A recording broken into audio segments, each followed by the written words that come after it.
Colombia en el mundo en Colombia, con Laura Gil.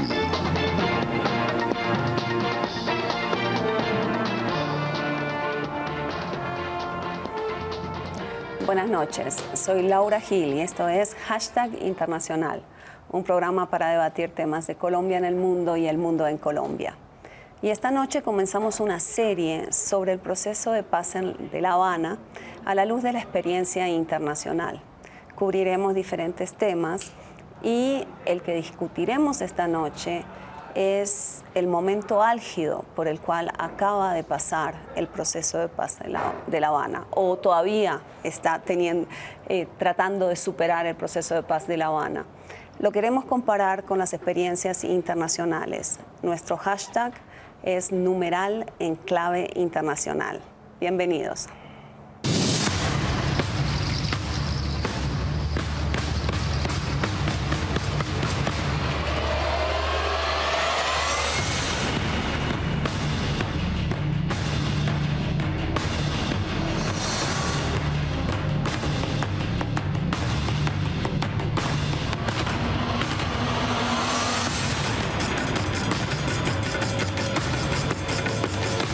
El compromiso de las FARC está puesto a prueba. De su decisión depende seguir avanzando hacia el fin del conflicto y la reconciliación.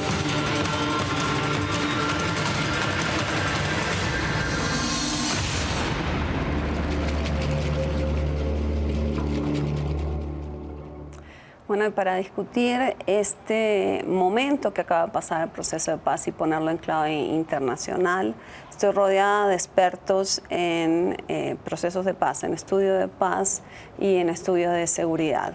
Comienzo por mi izquierda, el profesor Vasco Egoitz Gago del Atadeo, doctor en estudios de paz en la Universidad de Bradford. Muy bienvenido. Y Pedro Valenzuela, también doctor en exactamente los mismos estudios en Uppsala. Así es, Laura. Y profesor de la Javeriana. Frédéric Massé, doctor en Relaciones Internacionales y profesor del Externado. Y Jerónimo Delgado, profesor también del Externado y ya casi doctor, ¿verdad? Ya estamos, o sea, estoy rodeada de doctores. El proceso de paz fue suspendido en circunstancias un poco confusas. Las FARC se llevaron al general Alzati y a sus acompañantes y lo reconocieron después también de un proceso de comunicación con el frente también un poco confuso. Lo primero que les quería preguntar es si ustedes entienden esto que sucedió como una crisis del proceso de paz. ¿Puso en jaque el proceso de paz? ¿Pudo haberlo puesto en jaque, Egoitz? Bueno, indudablemente lo ha puesto en jaque. O sea, que el presidente Santos salga en televisión anunciando una suspensión de las conversaciones hasta el momento en el cual el general Alzate sea liberado, pues es una crisis. El punto que a mí me gustaría hacer, poco es el mensaje que me gustaría lanzar, es que esto, más en otros casos de procesos de paz, más que la nota excepcional, es la norma. O sea, los procesos de paz tienen muchísimas crisis y hay que saber gestionarla. Y hay una cosa muy interesante que me ha gustado, cómo se está gestionando este pequeño evento aquí en Colombia, y es que por fin hemos visto a los gestores internacionales. Ya vamos a hablar largamente de... Sí. Pero, ¿fue una crisis para ti, Fran? No, yo creo que, o sea, me parece que la palabra crisis es un poco exagerado. El hecho de que el presidente Santos reaccionó de la manera que reaccionó hay que entenderlo políticamente. O sea, él no podía reaccionar de manera muy diferente políticamente, pero en el fondo a mí me da la sensación de que él reaccionó así porque él sabía perfectamente que él no iba a suspender o no iba a romper, perdón, el proceso, y que las FARC tampoco iban a romper, y por eso tomó, digamos, o actuó o reaccionó de manera bastante fuerte sin arriesgar el proceso de paz. ¿Nunca lo arriesgó? Al No decir, creo. ¿suspendemos? Yo tiendo a estar de acuerdo con Frédéric. Yo creo que fue, si tú miras por otras instancias, en otros procesos de paz, realmente se está resolviendo muy rápidamente. En cuestión de 2 días ya se ha anunciado la liberación del general y por ende muy probablemente la reanudación de los diálogos. Ha habido casos, por ejemplo, en donde los diálogos se han suspendido hasta por 17 meses. Estaba pensando en el caso de Irlanda del Norte con la exclusión de Sinn Féin de las negociaciones después de la bomba de Canary Wharf. En otros casos uno ve una suspensión de 1 mes en los diálogos. Estaba pensando en algunos de los eventos de violencia que ocurrieron en el proceso de paz en Guatemala y no tuvieron un impacto mucho más allá, algunos 3 meses. Aquí lo que me ha sorprendido es que pese a haber sido un evento que tuvo, digamos, mucha publicidad y trató de generar un gran impacto, se está resolviendo mucho antes de lo que uno podría imaginarse. ¿Y de qué lado te ubicas tú, Jerónimo? Además, yo creo que, como lo decía el profesor, es normal. Cuando uno negocia en medio del conflicto, es normal que este tipo de cosas pasen. En momentos cruciales es normal que las partes incluso utilicen momentos particulares y hechos particulares para lograr resultados dentro de la negociación. Y creo que la forma como se ha manejado ha sido bastante rápida, como dice el profesor Pedro. Y no estamos frente a un bicho raro dentro de los procesos de paz en el mundo. Es normal y probablemente no vaya a ser el único obstáculo que haya de aquí al fin del proceso de negociación. Pero yo sí creo que es un bicho raro. O sea, el hecho de de que la guerrilla tenga un general retenido o secuestrado, pues después podemos... Pero eso no es muy común, digamos. Han matado generales en conflictos, ¿sí? Han tenido acciones fuertes, pero tener un general así es bastante... Bueno, ¿tenía raro. alguna otra opción? ¿El presidente Santos tenía alguna otra opción? ¿Podía seguir los diálogos como si nada hubiese sucedido? ¿Qué opinan? Yo creo que le resultaba muy difícil no haber tomado la posición que adoptó, porque uno no puede perder de vista el contexto y, por supuesto, las enormes presiones que hay hacia el presidente con relación al proceso de paz. Pero como te digo, y en eso estoy también de acuerdo con Freddy, creo que estaba sobreentendido que el proceso no se iba a acabar, que ambos estaban convencidos de que el proceso se seguía. ¿Esto era un pulso?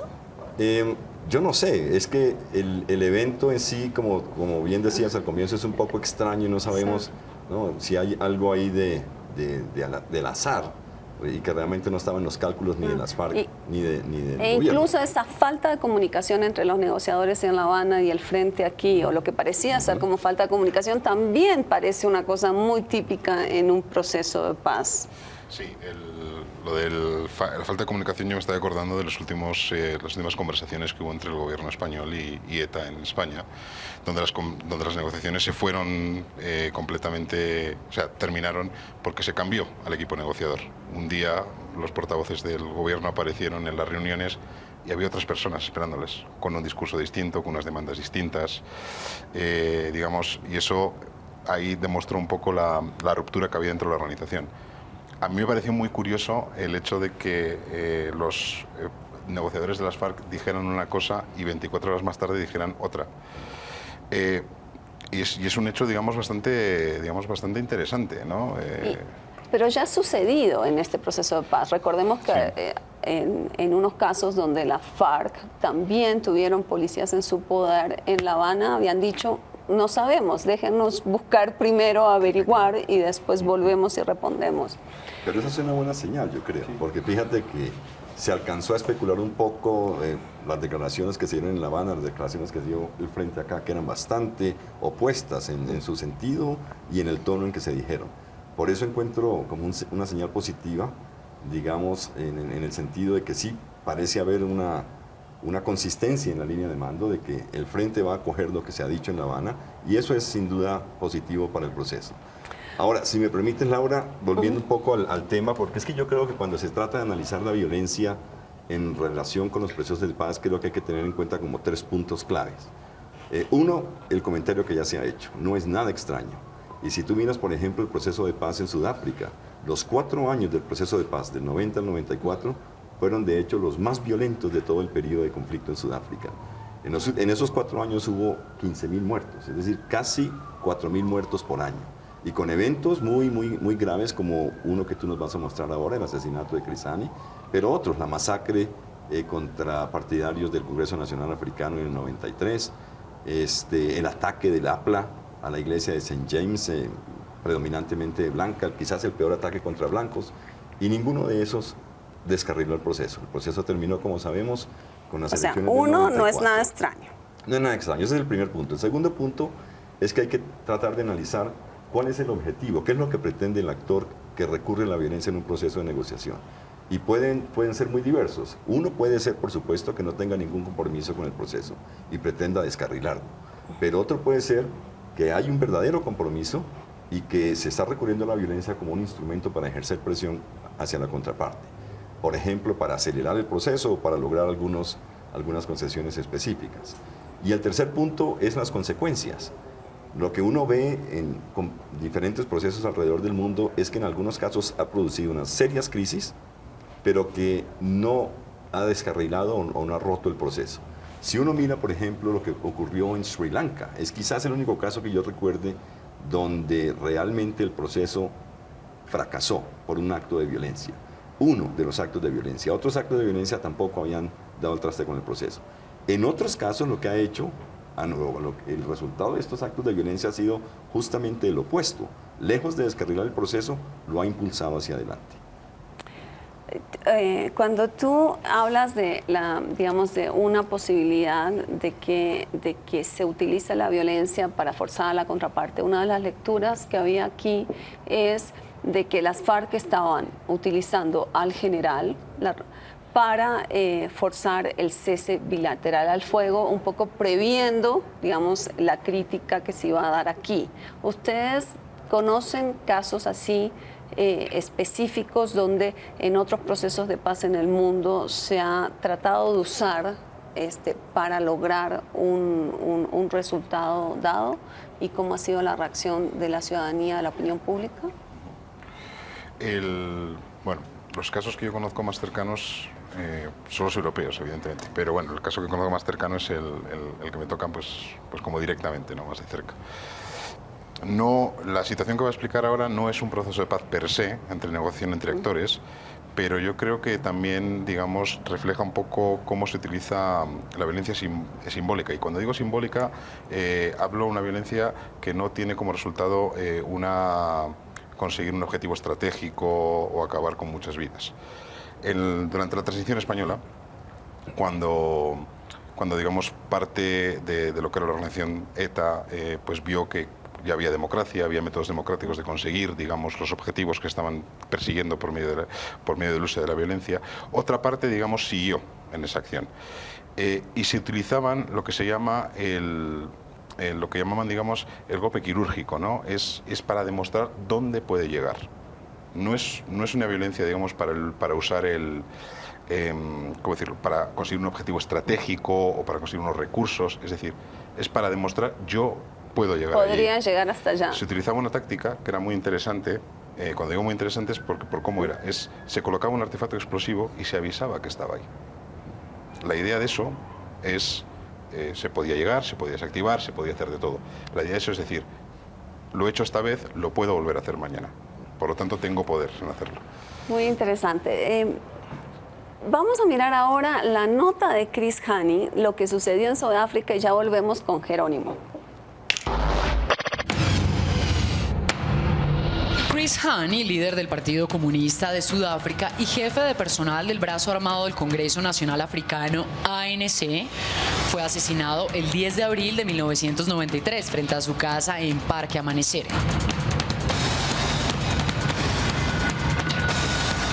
Él fue abordado por un inmigrante de extrema derecha polaca llamado Janusz Walus, quien le disparó en la cabeza y en la espalda cuando salía de su coche. Walus huyó de la escena, pero fue detenido poco tiempo después del magnicidio. Has sent shockwaves throughout the country and the world. Our grief and anger is tearing us apart. A white man full of prejudice and hate came to our country and committed a deed so foul that our whole nation now teeters on the brink of disaster. A white woman of Afrikaner origin risked her life so that we may know and bring to justice this assassin. El proceso de negociación para acabar con el apartheid tambaleó y el temor de una ola de violencia se tomó el país. Nelson Mandela se dirigió a la nación interrumpiendo la programación en los 3 canales de la televisión estatal y un enlace nacional de radioemisoras para lanzar un llamado a la calma a la comunidad negra y rogarle que no tome represalias. Este discurso fue considerado como presidencial, a pesar de que todavía no era presidente del país. En junio de 1993, los diálogos sufrieron un golpe más. Unos 3.000 hombres de un grupo de Afrikaners atacó el lugar de encuentro de los negociadores. La negociación fue suspendida. En abril de 1994, los sudafricanos votaron en las primeras elecciones libres y democráticas del país. Y en agosto, una asamblea constituyente se conformó para redactar una nueva constitución de corte garantista para todos los ciudadanos. Bueno, manden sus preguntas a @INTL con el hashtag en clave internacional. Jerónimo, te interrumpí antes de la nota. Bien, ¿hablamos de Sudáfrica o hablamos del caso de Mozambique que quería comentar antes de? Mozambique. Mozambique. No es justamente un secuestro como en el caso colombiano, pero algo bien interesante en Mozambique es que se utilizó también la violencia por parte de la RENAMO durante el proceso final de negociación y además de implementación del acuerdo como una herramienta que encontró la RENAMO para obtener más y más y más cosas, no solo del gobierno mozambiqueño, sino también de la comunidad internacional, que incluso estaba comandada por un italiano que era el emisario de Naciones Unidas y logró que Italia donara dinero para todo el proceso de conversión de la exguerrilla de la RENAMO en el partido político que llegaría y que finalmente aceptaría las elecciones y el resultado de las elecciones y participaría activamente en el Parlamento. Pero la violencia y la amenaza de violencia, que era lo que usted mencionaba, se utilizó siempre para obtener más y más y más en un proceso de, digámoslo, negociación o de lo que hace uno cuando va a ir a comprar y regatea el precio. Es una herramienta de obtención. Fred, la pregunta es en términos de este proceso de paz comparado a, digamos, a proceso de paz como procesos de negociación como el que vimos para acabar el apartheid. Ahí hubo Mandela que salió y ya fungió como hombre de Estado, diciendo, nos hicieron una cosa terrible, pero no salgan a la calle, no tomen represalias, nos toca proteger, abrigar este proceso de negociación. ¿Uno puede sacar un proceso de paz sin grandes figuras así? Yo creo que sí, hay algunos procesos que salieron sin necesariamente grandes figuras. En El Salvador no había una gran figura, en Guatemala tampoco. O sea, yo creo que no es, en Angola, pues tampoco había una gran figura como tal, o como un salvador que aparece para salvar un proceso, o para liderar, impulsar o salvar un proceso. Pero yo quería reaccionar también un poco yo creo que hay dos elementos diferentes. Una cosa es el uso de la violencia para orientar o forzar las negociaciones.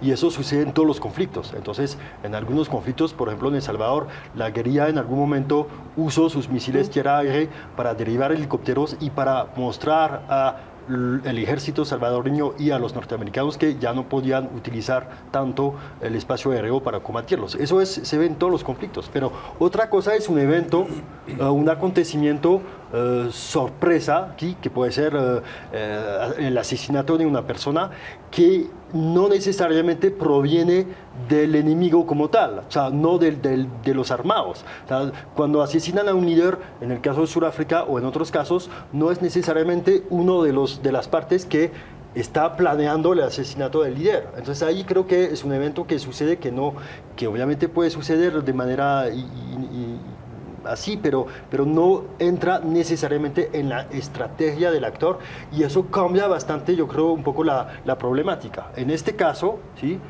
aparentemente el secuestro o la retención del general Salte no era programada. O sea, no tenemos todos los elementos, pero no parece que fuera o que fue una operación planeada anteriormente. Si hubiera sido una operación planificada anteriormente, yo creo que la significación sería otra y eso puede explicar en parte la reacción o la solución aparentemente rápida que vamos a tener en este caso. Estamos hablando, digamos, del uso de la violencia para forzar a las partes, o sea, cómo se juega con la violencia en la mesa. Y aquí una de las cosas, digamos, que le ha costado entender a un sector político o a varios sectores políticos es que se esté negociando en medio del conflicto. Entonces yo quería preguntarles, ¿es esta la excepción o es más bien la regla? ¿Y en qué momento, son dos preguntas, excepción o regla, y en qué momento de la negociación en general llega el cese bilateral? Yo lo que te quería decir es que no es la excepción, es muy normal negociar en medio de conflicto, lo decíamos, el caso de Sudáfrica es ejemplar en eso, y es que los años más violentos del conflicto, pues del apartheid, fueron los años de la negociación. Pero quisiera retomar un par de elementos de Fred con Sudáfrica, y es que el caso sudafricano nos presenta una diferencia grande, y la mencionaba Fred, y es que los saboteos al proceso de paz no vinieron, al menos en los últimos años, de adentro de las partes que estaban negociando, sino de afuera. Ahora, es cierto que los dos primeros años, 90-92, sí hubo una alianza del gobierno blanco con el Partido para la Libertad Inkatha, que era el partido Zulu negro que se oponía a Mandela. Y después de un acuerdo directo entre Mandela y de Klerk, el presidente, es cuando se rompe esa alianza y empezamos a tener ahora sí un gobierno que quiere negociar, porque Frederick de Klerk y Mandela se dan cuenta que la opción es la negociación. Llegan a un segundo acuerdo y es un problema nacional y lo vamos a solucionar nacionalmente, y ahí es cuando dicen no queremos mediación, no queremos nada, es un proceso completamente nacional, y hay una diferencia grande con el conflicto colombiano. El tercer punto es que Mandela y de Klerk, que creo yo que nos sirve a nosotros, se ponen de acuerdo en hacer un punto de quiebre que tiene que ver no solamente con el asesinato de Chris Hani. Era una estrategia desde los outsiders, desde los de afuera, para desestabilizar el proceso, principalmente del Partido Conservador y de los nacionalistas africanos, para desestabilizar un proceso. Y se ponen de acuerdo y dicen, mire, no importa lo que pase y los atentados que tenga el proceso y los ataques que tenga el proceso, ningún asesinato, masacre o hecho de violencia va a afectar la negociación.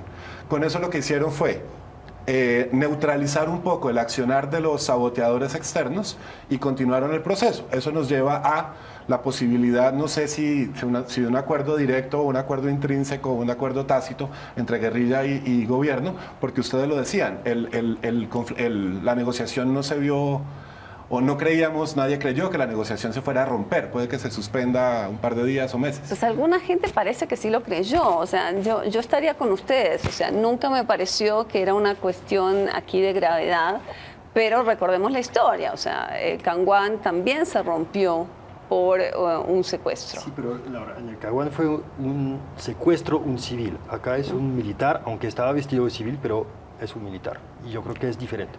Sabes que yo no creo que ahí que esté la diferencia tanto, porque creo que aquí realmente a la opinión pública poco le importó si era civil o militar o si es retención o secuestro.